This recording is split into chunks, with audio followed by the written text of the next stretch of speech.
Hey y'all, this is Brown at IF Brown, and today we're going to be talking about The Thing, the collector's edition on DVD. The Thing came out in 1982 and it was directed by John Carpenter, and it was the second adaptation of the 1938 novella Who Goes There, which was in turn written by John W. Campbell Jr.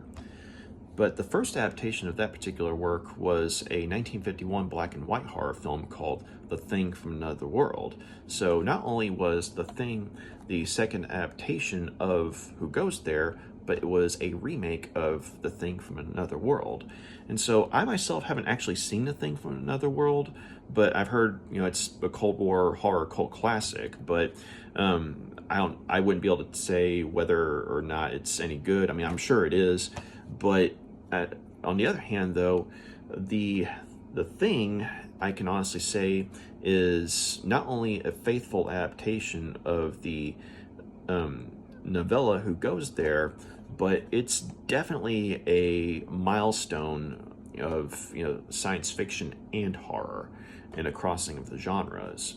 So when The Thing came out in 1982, it unfortunately bombed at the box office, and it had a budget of somewhere around $15 million, but it only made somewhere around $19 million.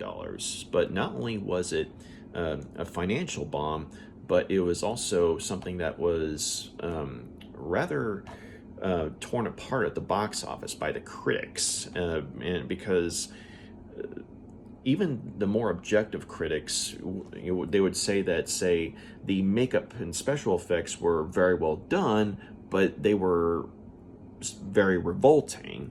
And a lot of the criticism for the movie was directed at the special effects. And for the most part, if you looked at some of these reviews, I mean, you'd hardly think that there was anything besides the makeup and special effects that were on hand in the movie.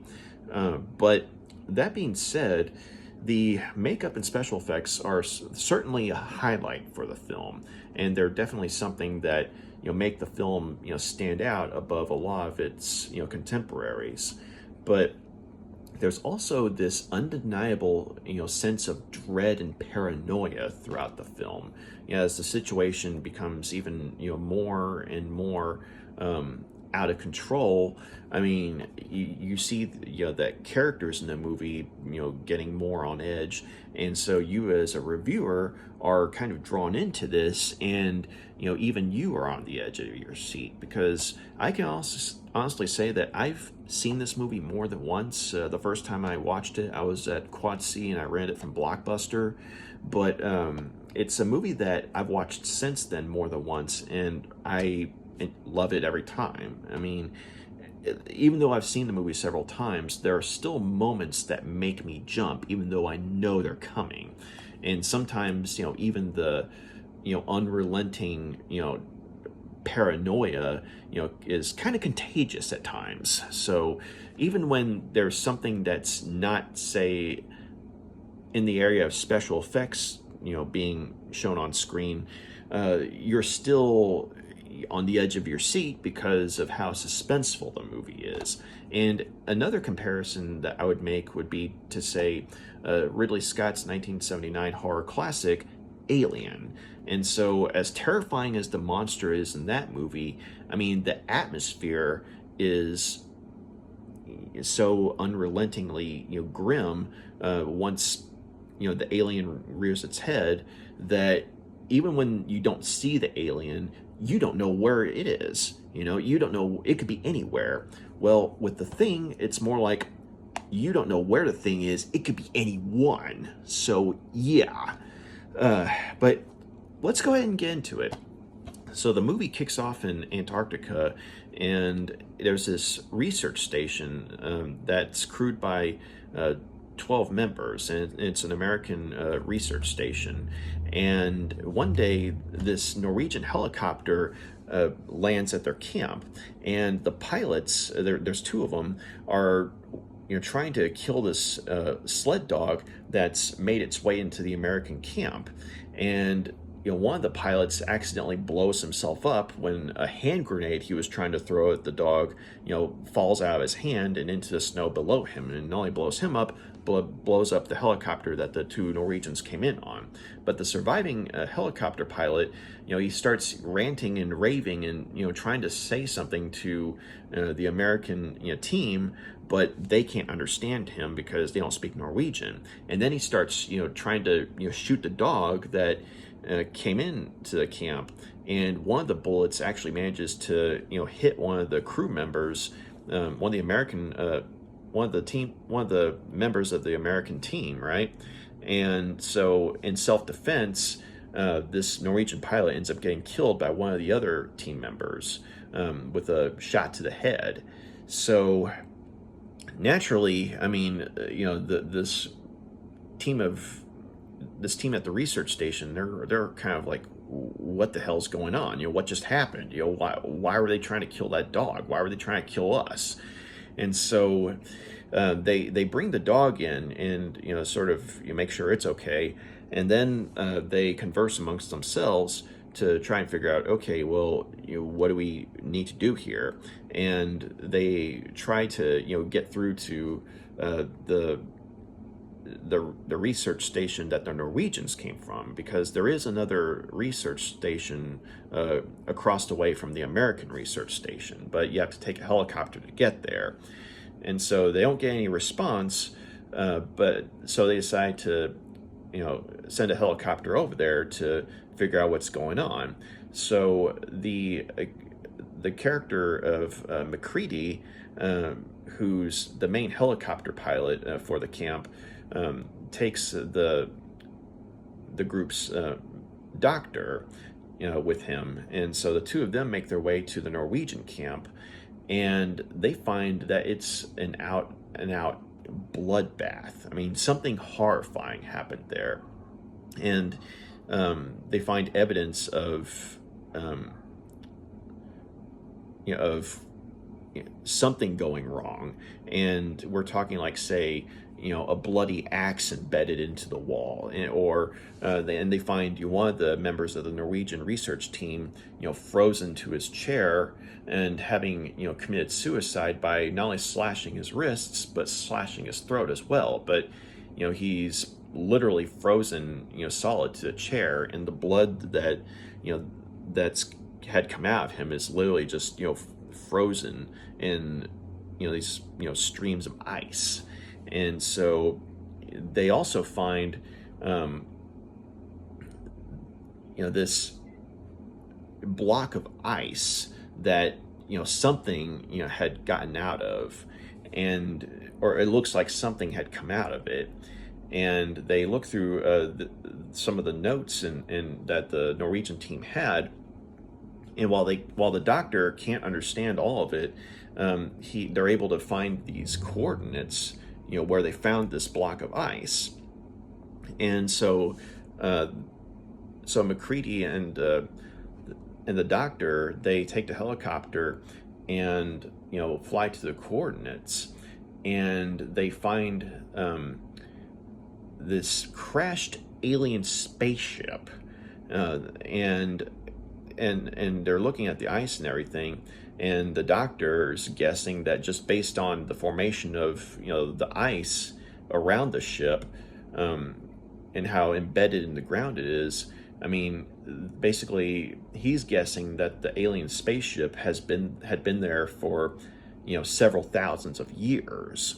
And so they're looking around the area, and they also find this spot in the ground where the block of ice at the Norwegian research station came from. And so they go back to the Norwegian camp and pack up anything else they can find that might give them some idea of what happened. But they also find this grotesque and twisted body outside of the camp, and it looks like it's been set on fire at some point. But it's kind of like this fusion of two people sort of slammed together and screaming in agony, or it looks like before it died it was screaming in agony.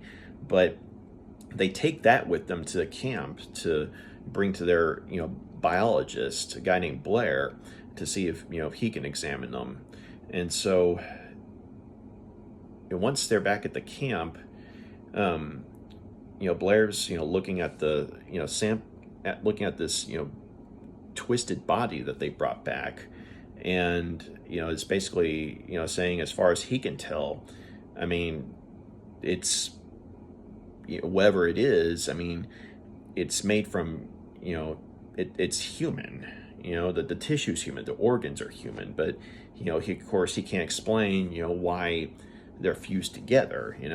And so later on, one of the team members corrals the dog that came into the camp in the research team's kennel, which they have for the rest of the sled dogs they have with them.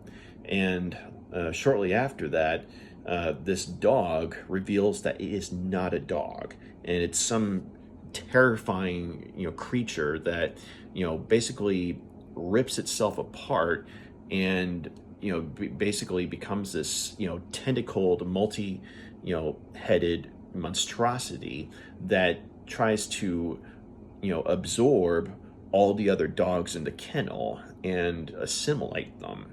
And so once all the commotion it is being made, you hear the dogs howling and everything, and some of the team members are hearing the commotion, and McCready, who you get the idea may have had some form of combat experience, he hits the fire alarm, and so basically the whole team heads to the kennel, and the lights are out, so they have to use a flashlight, and lo and behold, they see this dog that they had brought into the camp, now this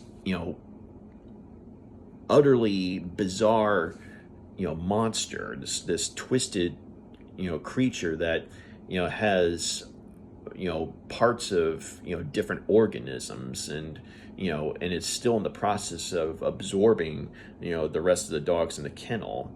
And so one of the team members goes to grab a flamethrower, which they had on hand for I'm assuming for helping with defrosting frozen portions of research material or something like that. But one of the team members goes to get the flamethrower and brings it back and torches the creature. But unfortunately, there's a part of it that detaches and gets out, and so naturally everyone's terrified at what just happened. And once the fires died down, once the creatures seems to be dead, they bring it to to the medical part of the facility, and Blair, the biologist, the same guy who was examining the fused corpse that McCready and the doctor brought back from the Norwegian camp, he examines the this dog creature, and he's showing the team that the organs, as far as they can tell, are a perfect replica of dogs' organs. And so what they have here is a perfect imitation, and they caught it in the process of assimilating these dogs, and so that they could be a part of it, and it in turn could become one of the dogs. And so what they what they have on hand here is a creature that can become a perfect imitation of anyone or any animal that it assimilates. And so naturally the team's rather on edge about this new development, because they're kind of like, okay, well, how do we know it's not one of us? Because they just saw what it could do, right? And there is initially an attempt to compare the blood of the team members to, say, a blood sample, taken from one of the dead bodies that they found. But unfortunately, someone has sabotaged the blood, and so that particular method that the doctor had in mind is taken out. And so, in the meantime, though, Blair, the guy who's been able to, tell them, what this creature is, or what kind of creature this thing is, and the fact that it's something that can basically assimilate you. He does a series of projections with his computer, showing kind of a simulation of what would happen if a single cell gets into the body of someone else, and you basically see immediate assimilation. And so he types in some equations and asks the computer, well, okay, how long, what would happen if one of these assimilated people made it outside of this research station? What would happen if they made it to the outside world? And the computer gives him a terrifying answer. Basically, within so many hours of first contact, with between, say, someone who's assimilated, and someone who's not, you would basically have the whole planet being assimilated. It would be the ultimate outcome, like as in everyone on the planet would potentially be assimilated within several hundred hours of first contact. And so Blair ends up kind of going crazy with this revelation, and he basically sabotages all the vehicles they have, and kills the remaining sled dogs, and he destroys their communication equipment as well, because he's convinced that this creature is not only one of them, but since it is one of them and is able to imitate them, then it stands to reason that it could use the station's communication equipment to try and summon help to get it out of the camp. And so but the team, though, is able to get Blair and knock him out. Like, they're able to distract him and inject him with a sedative after he goes crazy, and they take him to this tool shed across the way from in the camp, so he could be isolated for his own good. And he's telling McCready to watch Clark, and Clark was the guy who had the most interaction with the dog that started all this. And Clark was also the guy who was in charge of handling the other dogs. So it's not, too out of the ordinary that he would have had the most amount of interaction with the dog. But at the same time, the fact that he was alone with the dog is something that, stands to reason that he might very well be one of these creatures. And so what you have from there is an unrelenting nightmare of paranoia, and looking over your shoulder, or the team members all looking over their shoulders, and looking at whoever's next to them with a no small amount of suspicion, and this creature, it's definitely one of them, and it's just biding its time and waiting until it could get one of them alone and then attack.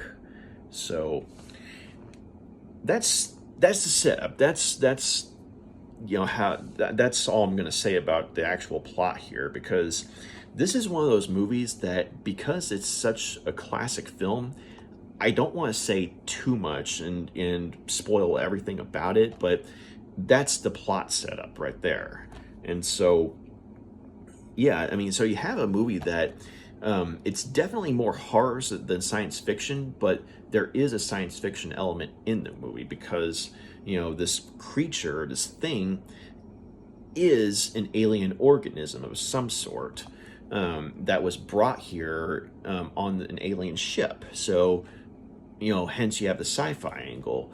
But then the horror, on the other hand, I mean, not only comes from it and what it can do, but also, what it, ends up doing to the rest of the team in terms of, say, what its presence, how its presence affects them in terms of, say, their mental stability and what have you, and because of how paranoid and distrusting they're getting with one another. And you have quite a few scenes that show, the crew members of this research station, getting more and more on edge and and paranoid with this whole situation. And whenever it looks like one of them could be the creature, I mean, it's a rather unnerving moment. But I mean, and it's also interesting in the sense that there's another parallel to Ridley Scott's Alien, in the sense that you have a group of people who are in a situation that they've had no training for, and they're having to improvise as far as, say, okay, what measures can we take against this thing? Like in Alien, you have this crew of basically blue collar truck drivers, but with a spaceship, having to improvise weapons that may or may not have any effect on this creature. And then here with the thing, you have this dwindling crew at the research station trying to improvise some method of testing which one of them's a real person and which one of them is the creature.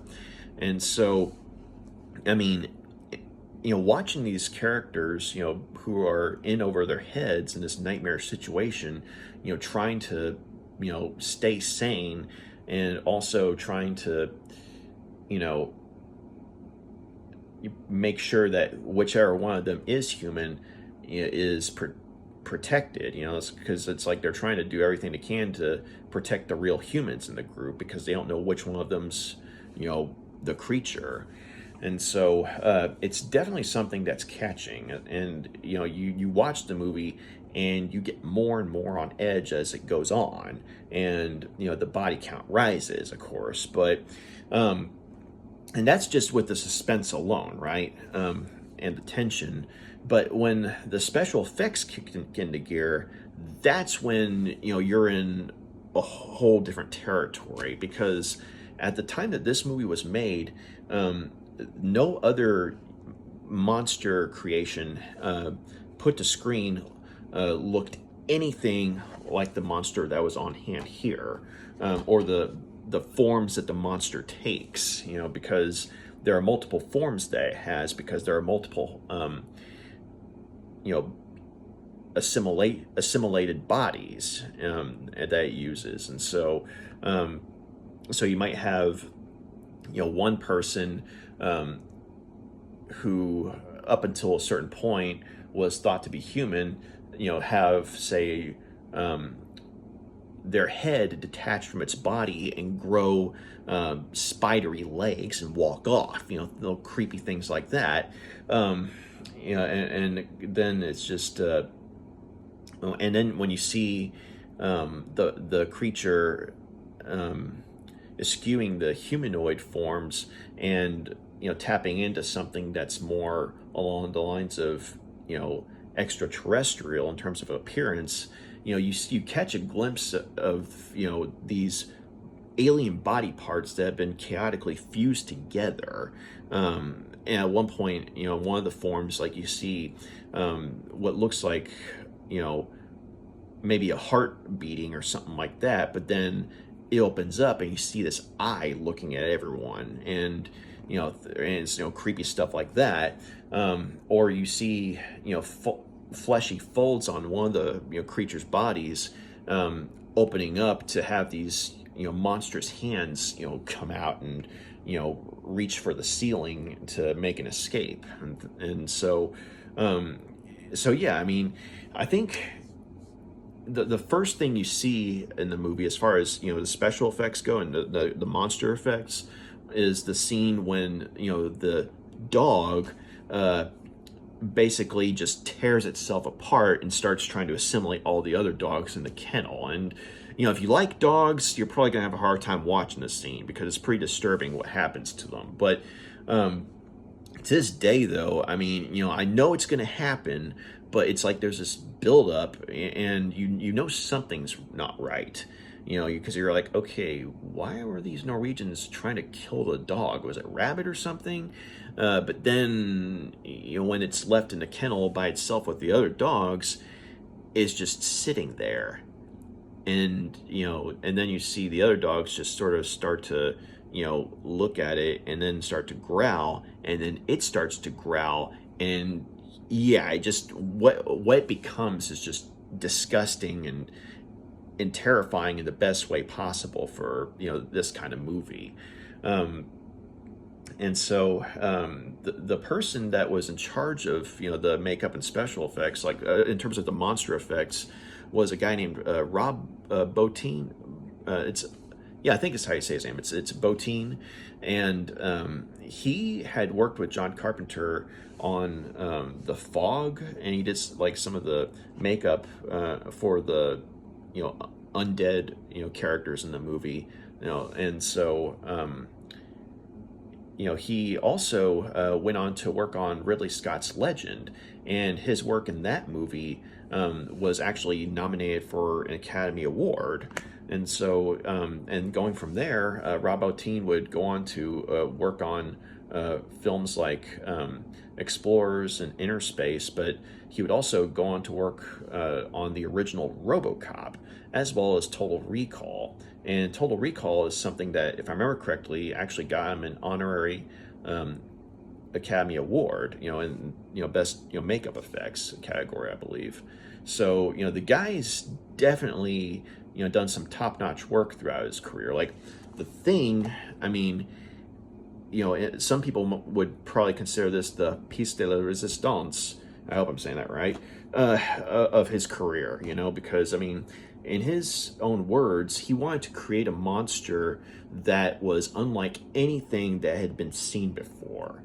And sure enough, you watch this movie and you watch, movies that came before this, there's nothing like it, okay, as far as, the monster creations that you see, unless, say, you're looking at, horror comics or something like that, like maybe something that Bernie Wrightson would draw. But in terms of, say, strictly put to screen, nothing had been done like this, okay? So, and even though The Thing has several similarities to Alien, The Thing is not ripping off Alien, okay? The Alien in Alien is very different from The Thing in The Thing, and The Thing in The Thing is very different from the Alien in Aliens, okay? So yeah, I mean, you have something that is wholly original and just utterly terrifying. Now, granted, as time has gone on, there have been several movies or video games or comic books that have, imitated, the monsters that you see in The Thing. So The Thing has definitely been influential throughout the years since then, since it first came out.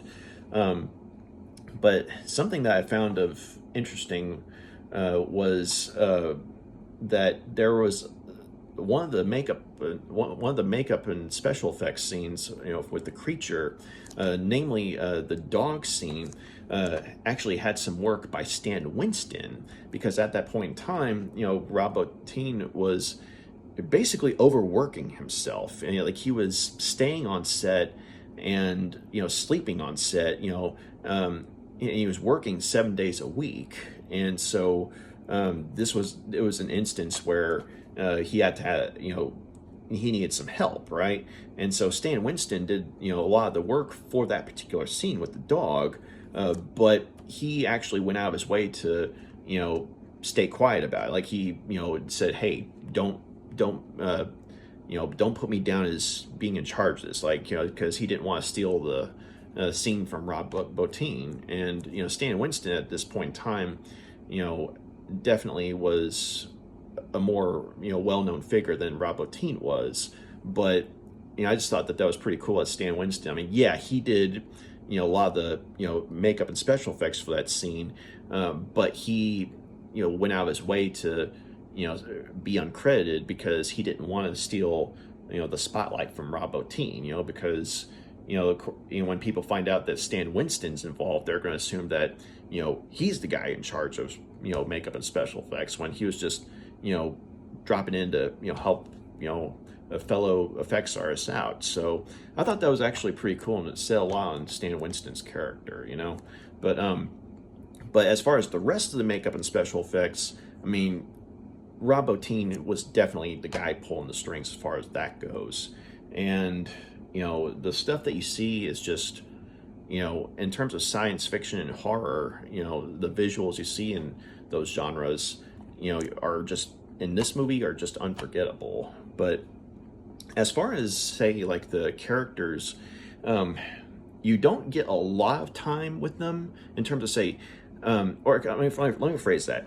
You get a lot of time with them, but you don't get a whole lot of time to know them.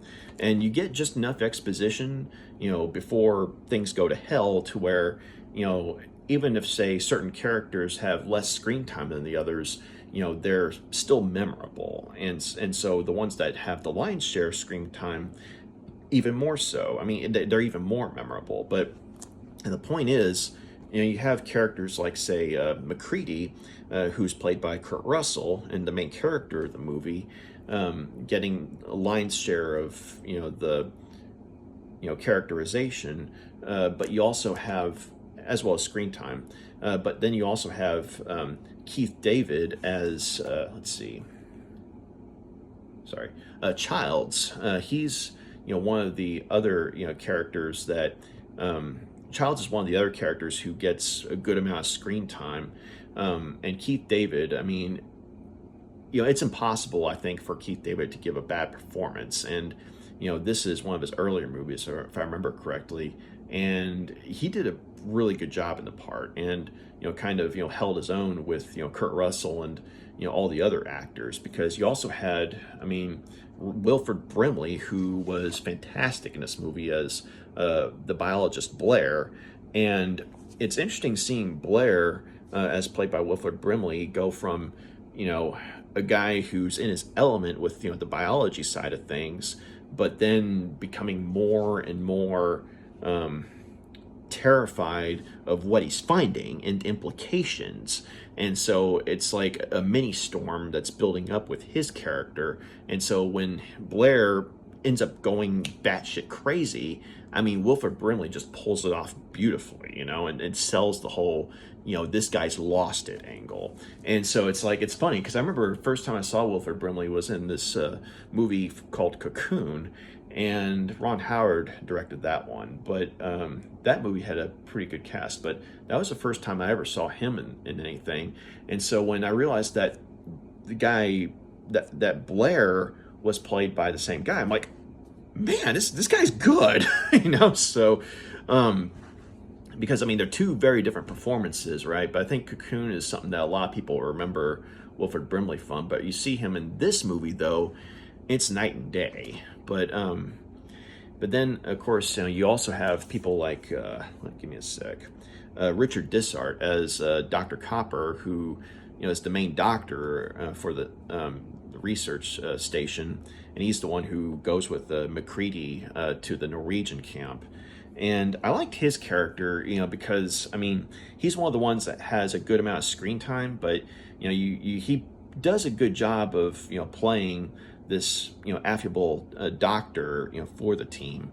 But you also see him taking things seriously with all the stuff they're fighting. Like when they go to a Norwegian camp, I mean he already knows something's up with the Norwegians trying to kill the dog, but of course at this point he doesn't know what's going on. But he starts to realize that something's gone horribly wrong with the when they go to the Norwegian research camp.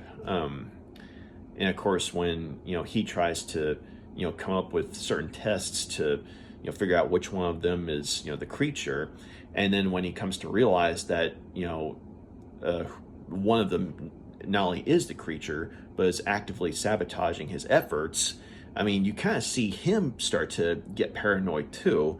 And basically all the actors in here, in all the characters they play, and there's 12 of them, but every one of them actually does a good job. It's just that I think that some of them are given more to do, such as say like Keith David when he as Childs, right? He sort of becomes he becomes someone who you could see in a different set of circumstances being a leader for the team. And in fact, that's something that he and McCready end up butting heads over. But because of the situation being what it is, McCready's like, you're not taking charge, pal. I'm not. Until I know that you're human, until I know that all y'all are human, I'm pulling the strings here, that kind of thing. And so seeing Kurt Russell play, this paranoid, type of character that McCready ends up becoming, he does a very good job in the part. And it kind of adds to the paranoia in the sense that, yes, Kurt Russell is the top billed actor in this movie, but does that guarantee that he's, human? Does that guarantee that he hasn't been assimilated? I mean, how do we know that, when he's trying to hold some of the other people off, how do we know that he's not one of the things, and basically, the rest of the people that are left, I mean, are humans, and they have a chance to kill him, how do we know that, that the top build, that the main protagonist, is human or not? Because it's established that, this creature not only can physically, assimilate someone, but they can also absorb mannerisms and memories. And so basically not only are they a perfect physical imitation, but also a mental imitation as well, the stuff that's going on in their head. And so even when you have some of these characters getting more screen time than others, that's not a guarantee that they're human. And so that's one of the other things I just love about this movie in terms of just how suspenseful it was, or is to this day. And I like the idea that just because an actor is the top billed star, that doesn't guarantee that, one, they're going to survive to the end of the movie, and two, that they're human. And so, I just love how suspenseful the movie is in that regard. But you also have some elements of dark humor that manage to shine through here and there, because this is not a happy movie. This is not a, oh man, that's so sweet. It's not that kind of movie, okay? But there are moments of dark humor that actually manage to work rather well. Such as an instance where they go to check on this one character, and the character, he's when they're peeking in, they see that the poor guy's, fashioned a noose. And so they're like, are you okay? And he's like, I'm fine. I'm all right. I'm good. But then you see a noose and you're like, you're not okay. So, and of course, I think, this was a moment that, Kurt Russell thought was, one of the best parts of the movie, just in terms of how funny it was. But there is, this moment where the characters are in the process of, torching, this, one creature, and in the meantime, though, they don't see that part of it's detached itself, from the main body, and is becoming a separate creature entirely, and it tries to scuttle off, and it's much smaller, right, compared to the creature they were torturing, and so it's scuttling off, and one of the characters happens to look behind him, and it's this guy who, let's see.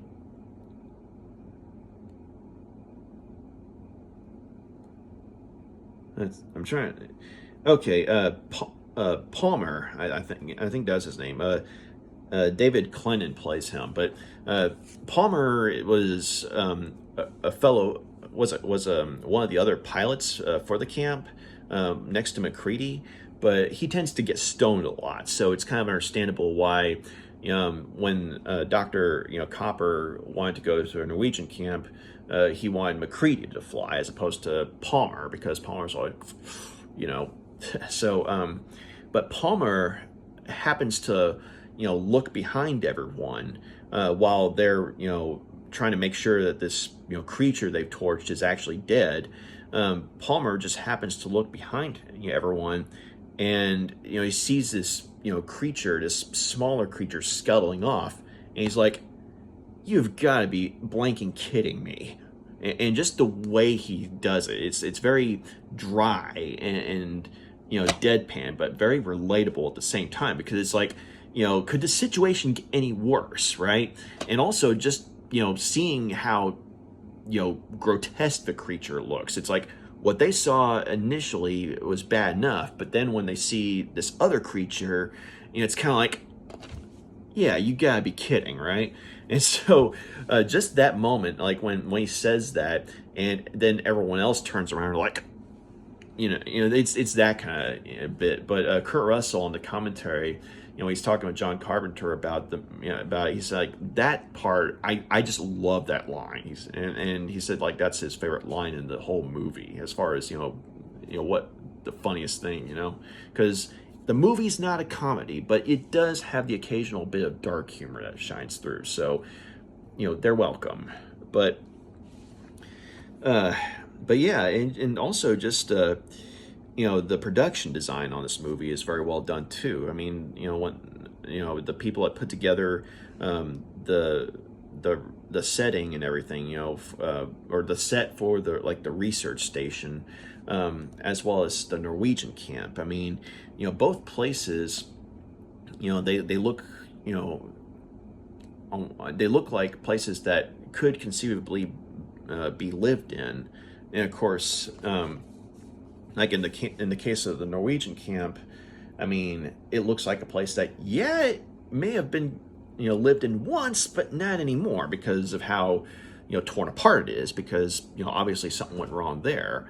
And so when it comes to the American research station, where the lion's share of the action is, I mean, it's interesting seeing this place that was kind of a calm environment, or if not calm, but at the very least steady environment, because this research team obviously were accustomed to the dangers of the weather in Antarctica, right? But they're like, okay, this is normal Tuesday for us. But of course, when this creature comes in and starts raising hell, not only are the crew getting more and more disheveled, but the places as well, because there's a lot of destruction that happens as the movie goes on, and so I always found it neat when the production team could create an environment that seems to be a source of stability, and then as the movie goes on, it becomes unstable, and it sort of, in my opinion, it kind of reflects on the mental state of the dwindling party of characters. And so I like it when a movie does that. And also Albert Whitlock, who did like some of the visual effects in the movie, he gave us some wonderful matte paintings, in the movie, and that's something that he was really known for doing in his career. But excuse me, sorry. But in the scene where MacReady and Blair go from the Norwegian camp to the coordinates where they found something, and they find the crashed alien ship, I mean, you could tell it's a matte painting by looking at it, but it's a wonderful matte painting. And considering this was like the early 80s, I mean, matte paintings were pretty common, so it's always nice to see, top-notch work when it comes to, matte paintings, and I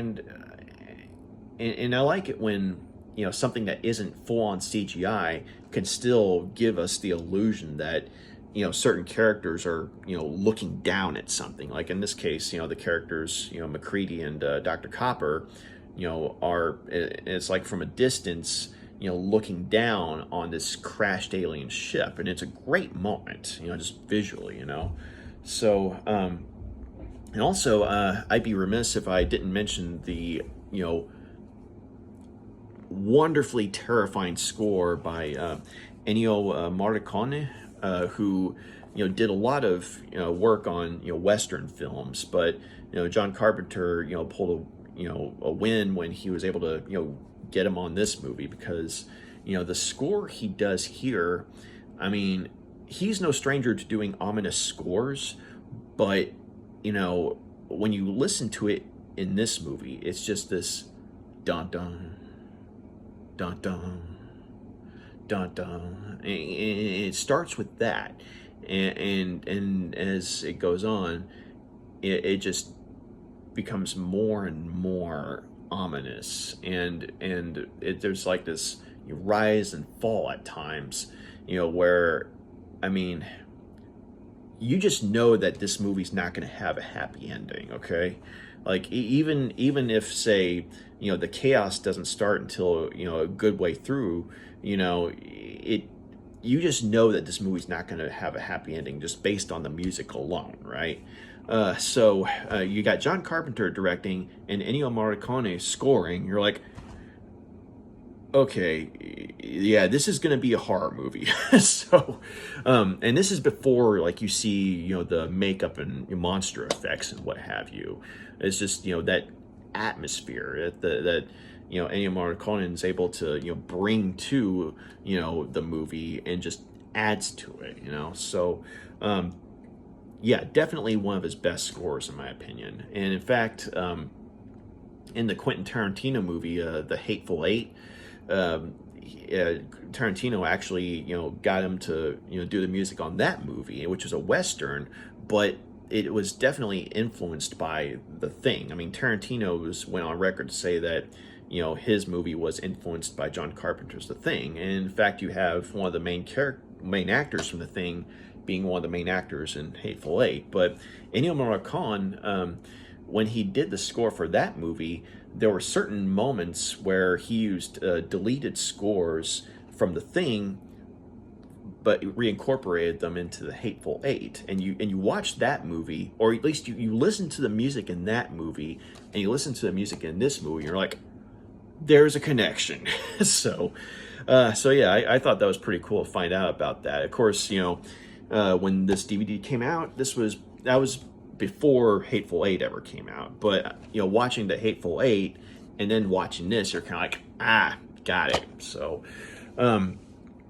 but yeah, this is a near perfect movie for me, okay? Now, mind you, I'm kind of biased because I like sci-fi and horror, and I like John Carpenter, and I like Kurt Russell too. So, and give me some good old school, creature effects. I mean, like Rob Bottin was, a master at doing. I mean, I'm good, right? But there are some elements in this movie where I could see where, okay, they could have explained something a little more, or there could have been a little more elaboration on something, or they could have just added a certain scene to make things make more sense.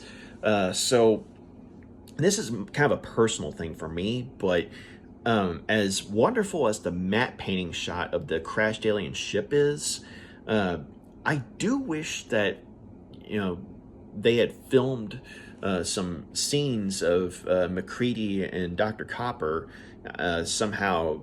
I mean, okay, maybe they didn't have any mountain climbing equipment, but maybe if they'd had, it would have been cool to see them descend, down the cliffs of, of ice, and make their way to where they're on top of the ship and just looking at it, and maybe going part of the way inside of it, like not all the way throughout the ship, but maybe like, okay, we go no further than such and such distance, and then we rendezvous here. But except in this case, because they're going through an alien ship, I like to think that they'd be like, okay, splitting up into Norwegian camps one thing, but here we need to stay together, because I feel like that was kind of a missed opportunity, just to where we could have seen, what the inside of this alien ship looked like, and maybe we could have caught a glimpse of what may have happened, like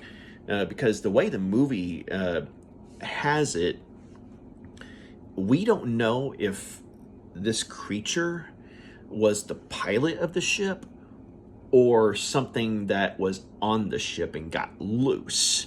And so so yeah, it would have been cool if we gotten to see a scene of that, of MacReady and Dr. Copper looking around in the ship for a little bit, and you kind of maybe are able to draw your own conclusions. I mean, you can draw your own conclusions, as the movie is, but I feel like if there had been a scene like that, that would have given the audience just a little bit more, and maybe to where there's not a 100% cover-all answer, but they're able to put a little more together, as far as, what exactly happened, because they actually did make a prequel to this movie that was also called The Thing, and I think it was in 2011, and it's actually not a bad movie, but of course, this is better, right? But in that movie, there actually is a scene that takes place on part of the ship, okay? And apparently, according to the screenplay for that movie originally, there was supposed to be a scene where one of the characters at the climax, I mean, they're looking around the ship, and they see something resembling, maybe a menagerie or something like that, and like you see like these chambers holding, various alien, frozen alien life forms, but there's this one chamber that's cracked open or something like that, and the implication being that this thing was not the pilot of the ship, but was some sort of biological specimen from another world, and somehow it got loose and ran roughshod over the ship and killed the crew, something, and that was kind of supposed to be an implication. But while you do get to see some of the inside of the ship in the prequel,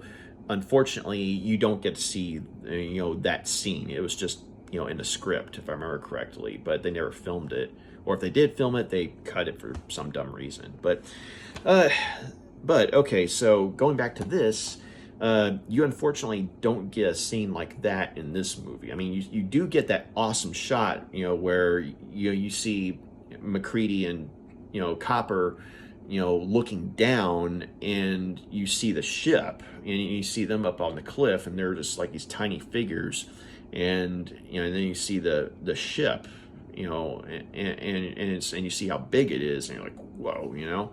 So it's still a cool shot and everything. I just wish that they could have had a scene with the two of them exploring part of the way through the ship or something. And another thing is, this is something that it manages to stick out to a lot of people who are even diehard fans of the movie, right? But it's kind of like, okay, this is a research station, so why are they using flamethrowers, or why do they have flamethrowers on hand, or why do some of the characters have automatic rifles, or okay, maybe not automatic rifles, but why do they have some pretty high powered artillery, like rifles, because one of the characters, the head of the camp, he actually, Donald Moffat, his character Gary, he's the head of the camp, right? Sort of the leader of the base. He actually has a pistol, a revolver, if I remember correctly. And for his character, it kind of makes sense. It's one thing to have like a pistol on you for protection, but some of these characters like have high powered rifles and what have you, and you're kind of like, what exactly are we researching here? So yeah, I mean, that bit, I feel like it would have been nice if they'd been able to explain a little more, like what's a research station doing with all this, with flamethrowers and with high-powered rifles and what have you. And so I think there was some dialogue and the commentary about the character of McCready having some kind of military background, like maybe he was a pilot in Vietnam. And so if that were the case, I think that his character having a rifle and maybe knowing how to use a flamethrower, I mean, actually makes some sense, because if some of these characters have a military background, them having a rifle, kind of makes more sense, because old habits die hard. But also, I think maybe if they'd gone into a little more detail as to what kind of a research facility this was, like was it a strictly geological survey facility, or was there some kind of military backing? Because if that had been the case, I think the presence of certain considerable artillery at the camp, at this research camp, would have made more sense.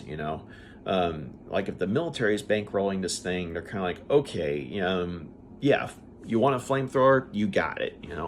And the only thing I could think of as far as why this research facility would have flamethrowers is, okay, and this is just me thinking here, but like if this were a strictly your typical Antarctic research station, like not military backed, but just typical scientific research station, and they're in the Arctic, they're in a freezing environment, and maybe they're having to, when they're trying to get some geological samples, maybe they're using the flamethrowers to make a pathway to where it'd be easier to get certain samples or something like that.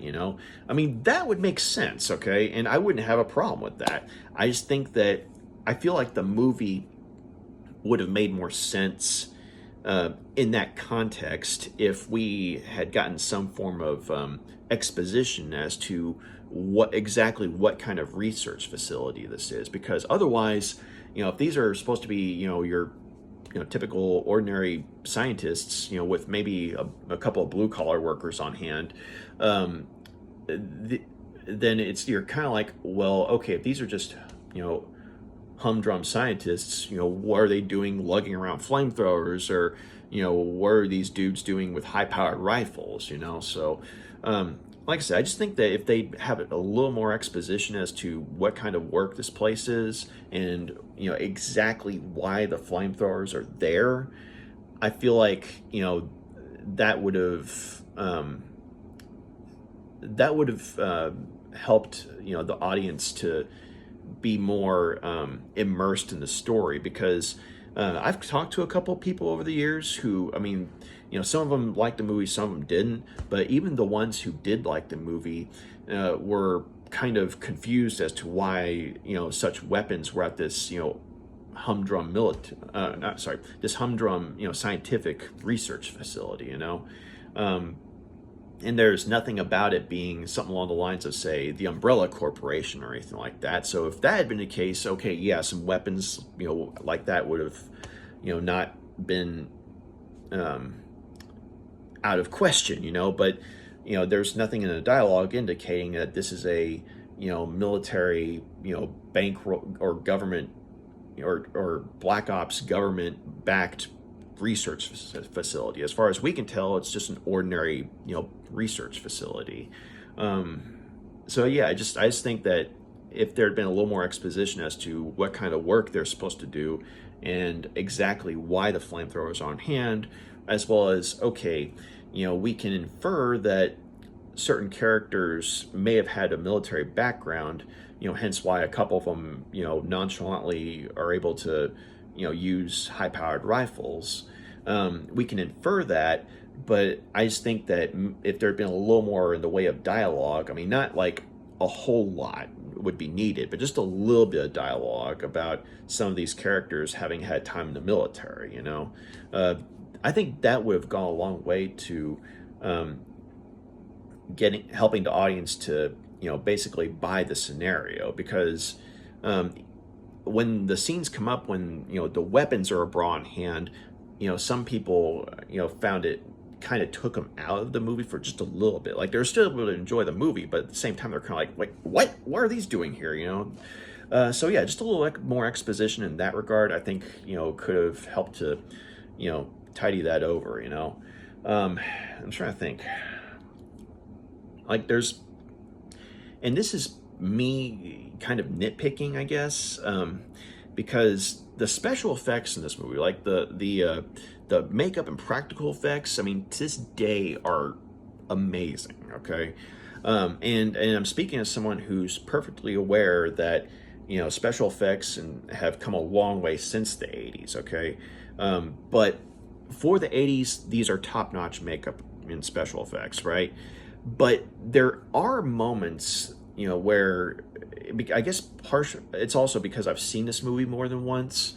There are moments where you can see that there are some limitations of movement for some of these creature creations.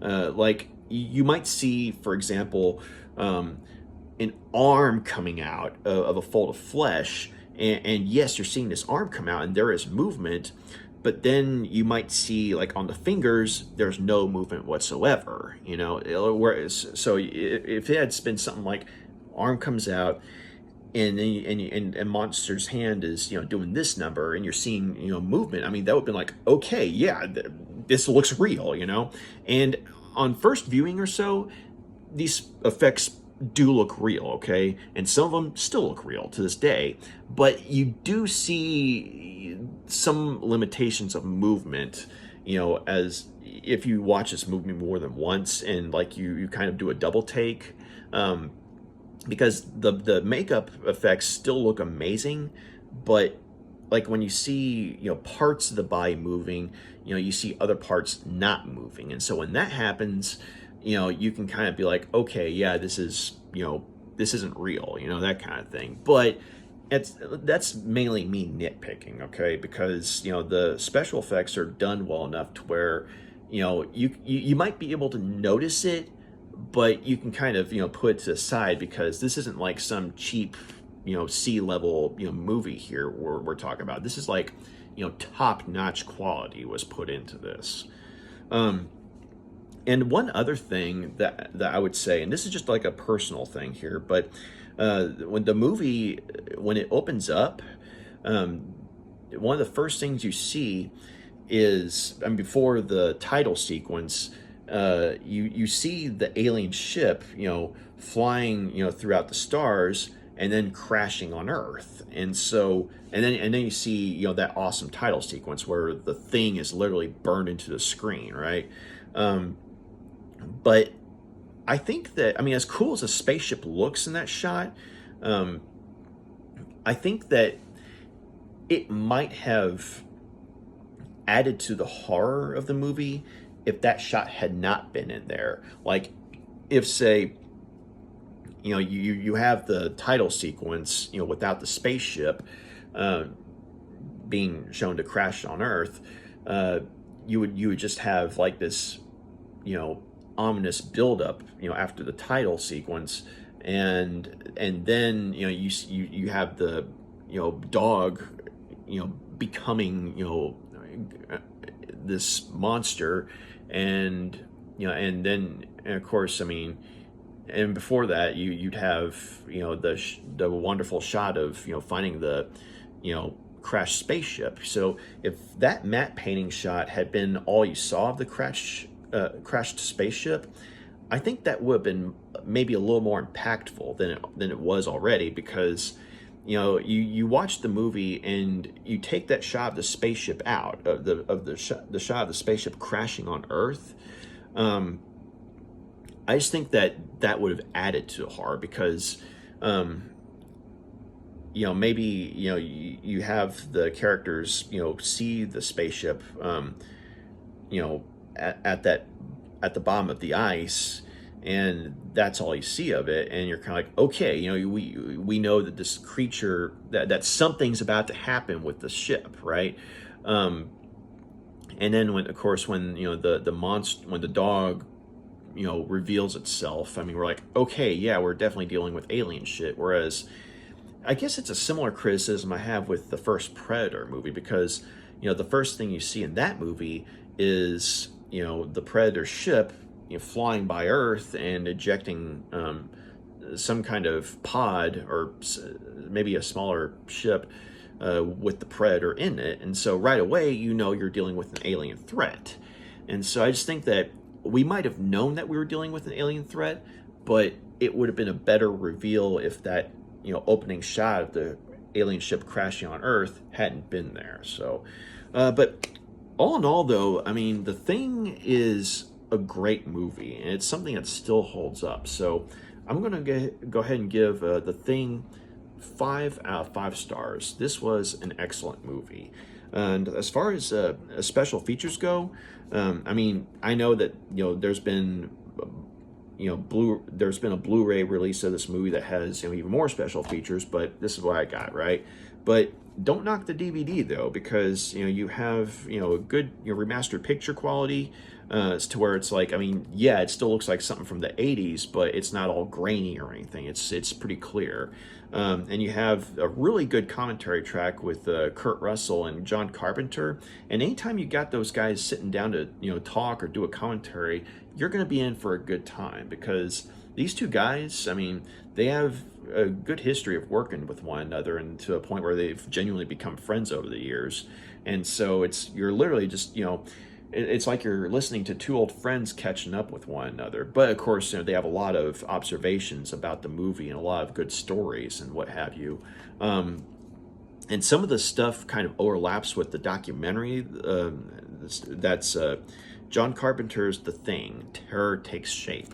And what you have here is, basically an 80-minute documentary, almost like a feature-length documentary of, interviews with the cast and crew, and some of them have some interesting stories to tell too, and like how they came to be on the movie, and certain thoughts about the characters they play, and did any of them ever know whether they were the Thing or not, and so and that's something that manages to come up over the years. I mean, they talk about it in the commentary, but at the end, you're kind of like, okay, is anyone really human at this point, or have they all been taken by the Thing? And it's something that people to this day are still trying to figure out. And I say that in the best way possible, because it's like you get a lot of debate as far as that goes. But Kurt Russell and John Carpenter in the commentary, I mean, they talk about that more than once, and so you can tell that there's some staying power as far as that kind of mystery and tension. And it's funny, listening to some of the actors, talk about, their take on things, and, like their thoughts on, say, if one of them ends up being revealed to be, one of the victims of the thing. I mean, it was interesting, getting their perspective on that, because they're kind of like, okay, are we still human at this point, or have we been fully taken over? And so, and another thing that you find out is, Rob Bottin, the guy who did the makeup effects in this movie, because he worked so hard on the movie, he actually had to go to a hospital afterwards, suffering from exhaustion and pneumonia. And in fact, this was a point where, John Carpenter was saying, dude, you need to go to the doctor. So Rob Bottin, I mean, he nearly worked himself to death, apparently. But, I mean, that may have been a little over dramatic, but he did work himself into such a state to where he had to go to a hospital. So, but yeah, I mean, the guy definitely, didn't, take the easy way out as far as, putting in the effort. So yeah, I mean, you have like a really good commentary track, and you have a wonderful documentary, and you also have, some, deleted stop motion footage, like stop motion, special effects that were cut from the film. And sometimes in this instance, I could definitely see why they took them out. But on the other hand, though, there are some camera angles that are used in these shots to where you see more of the creature in certain forms. And so it would have been cool to see that in the movie, or at the very least to see a little more detail of these forms in the actual movie. But at the same time, I can also understand why they took them out, because, you watch the stop motion effects footage and these deleted scenes, you're kind of like, yeah, that's definitely stop motion, versus, say, the organic look of, the creature effects in the movie as it was released. But you also have some, work in progress, visual effects footage. And a lot of that was dealing with, say, Albert Whitlock's work on, the scene where you see the alien ship, crashing on Earth before the title sequence, and you see like the multiple takes it took for that. Behind the scenes location footage, and like you see where, I mean, they actually did films in some, very cold areas in real life. And so when you see where they actually filmed, and, where they put the sets, and then the moments where it's like, okay, this part's real, this part's a matte painting, and so it's pretty cool to see that kind of stuff. And of course, you have your original theatrical trailer, some outtakes, some of which were actually pretty funny, behind the scenes photographs, storyboards, and concept art. And yeah, so all in all, I mean, you have a great movie with a solid set of bonus features. And yeah, this was, definitely, one of John Carpenter's best movies, and it still stands the test of time. And it's, a horror sci-fi classic. Not just a cult classic, but a genuine classic. So that was The Thing. 5 out of 5 stars. So if you made it this far, thank you very much for taking the time to check out my review. And you got any questions, comments, please drop a line and let me know. And if you like what you see here, feel free to like and subscribe. And remember, keep watching the skies.